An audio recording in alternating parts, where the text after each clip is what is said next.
Hello, this is Impact Ogbeide, and I'm glad to welcome you to the maiden edition of Reason to Live online podcast, giving you hope to cope in a troubled world. Our world is seriously troubled. Today, the world we live in is plagued. A lot of things are going on. People are losing steam, losing faith, losing hope, and of course, there have been rising cases of suicide every now and then all over the world.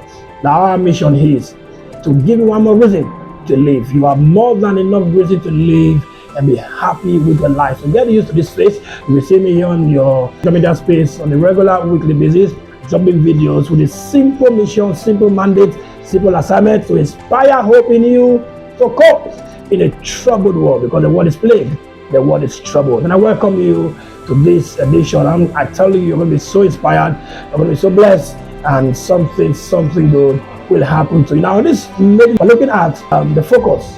The storm is not empowered to stop you. Now, I want to say that again, and if you will, type it in the comment section. The storm is not empowered to stop you. Now, life is full of several storms: raging storm, boisterous storm, tempestuous storm. But you see, no matter how turbulent the storm might be, you got to accept and believe and settle it in your heart that the storm is not empowered to stop you. The storm can shake you. The storm can even take away the ship, but the storm has not been empowered to stop you. So is it a storm of sickness, storm of delay, storm of losing a loved one, or what have you? It is not empowered to stop you. In Mark chapter 4, from verse 36, we read the story of Jesus, who one time spoke to his disciples and said, let's cross over to the other side. Now, they've been in one spot doing their thing. And while they were in one spot, the storm didn't come. They were not troubled. They were not plagued or shaken. But the moment they decided to move, make motion, the storm came. And you see, you must first of all appreciate the presence of the storm. You know why? Because the storm came because you are making progress. Yeah. So if you are going through a storming season in your life today, let me first begin by congratulating you. Why? Because the storm only came because you're going to be making progress. You're going somewhere. It's like in the football field. It is the guy with the ball heading towards the goal that becomes the object and subject of attack, of commentary, and everyone's eye all over the world is upon that guy heading towards the goal. And the coach will always tell the players, if you can't stop the ball, stop the man. So everyone gets to attack him because he has the ball and is going towards the goal. So when the storm comes, just know that it is because you are making progress. Now they embarked on the journey and began, decided to cross over to the other side. And while they began to move, Bible said a boisterous storm hit the ship, beat the ship. Water entered the ship. The disciples were troubled. They were scared to their teeth, and they were worried. Now it was Jesus who called them to accompany him on that journey. While they were troubled, scared, suddenly they noticed that Jesus who called them on that journey wasn't right there with them in their fear and their trouble. Only for them to realize that Jesus was in the hinder part of the ship, sleeping, not just sleeping on a pillow. He does that in the midst of the storm. Now, what would make Jesus to be at rest and peaceful in the midst of a raging storm? Water had entered the ship. Everyone was scared to their teeth. There was something Jesus knew. And no matter how turbulent, boisterous, raging the storm might be, the storm has not been empowered to stop it. The disciples went to Jesus and said, I've been walking on. He said, Master, carest thou not that we perish? And Jesus woke up, I believe, with a sleepy eye and spoke to the wind, and everything ceased. And the disciples were flabbergasted. They were like, whoa, what is this? So is this man. What manner of man is this? That when the wind and the storm obey him. Now he knew something.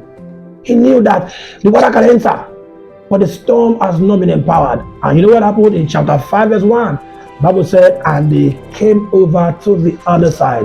Chapter 4 verse 36, their mission, their goal was to cross over to the other side. In between chapter 4, 36, chapter 5 verse 1, the storm came. But the storm didn't stop them. They arrived at the other side. So please accept it. And the storm is not empowered to stop you. In Acts 27, we know the story of the Apostle Paul, who was going to appeal his case to Caesar in Rome, and they were in a ship. We are told that there were about 276 persons on that ship on a voyage to Rome with Paul as the captain. There were soldiers who had held Paul captive with chains and all. And suddenly, a special kind of storm came. Bible calls it Euroclydon. It was a terrible raging storm, hit the ship, and everyone was scared to their teeth. Even the soldiers who had weapons, at that point God could not save them. They were scared for days. There was darkness. Nobody ate anything. They were afraid. They thought it was over with them. But suddenly, out of the blue, Paul stood up. I said, "Hey, gentlemen, listen to me." Right about that time, Paul had given them counsel on the route they should take. But they didn't take it. They ignored it because it was a captive and a fair man. Shut up. You don't know nothing. When the wind came, the storm came. Paul stood up and said, "Gentlemen, be of good cheer." He said, "There will be no loss of any man's life in this ship." I'm sure they would have been in bewilderment, like what did I say? But Paul said, he said, "I can say this with confidence because there stood by me this night an angel of God, whose I am and whom I serve." And he told me that God has said nobody will die. You can lose the ship, but not a single hair on her head will be touched. And everyone arrived safely at the other side, even though they spent days in darkness in a raging storm. Friends, no matter how terrible it is with you today, please tell yourself the storm is not empowered to stop me. It could be a sickness, be that ailment, that terminal disease. It is not empowered to stop you. It can shake you, to rock your boat. You can even lose the boat, lose the means of transportation. But by destiny and default, the storm has not been empowered to stop you unless you allow it to stop you. So friends, on this episode of Reason to Live, I want to encourage you, and no matter what you're going through today in life, no matter the category of storm you are going through, that you are battling with, could it be the loss of a lost one, or loss of a loved one, whatever it is not powerful enough to stop the manifestation of your destiny. You will overcome.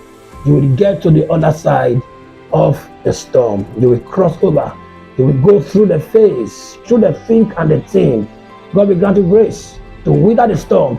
And when you get to the other side, you will look back and say, "Thus far as the Lord helped me." Now say to yourself, the storm is not empowered to stop me. Wow. Thank you for joining us on this episode of Reason to Live online podcast. I hope you've learned a thing or two, and we have been able to give you one more reason to keep living. Until I come your way again on this space for another episode, please don't just exist, but live.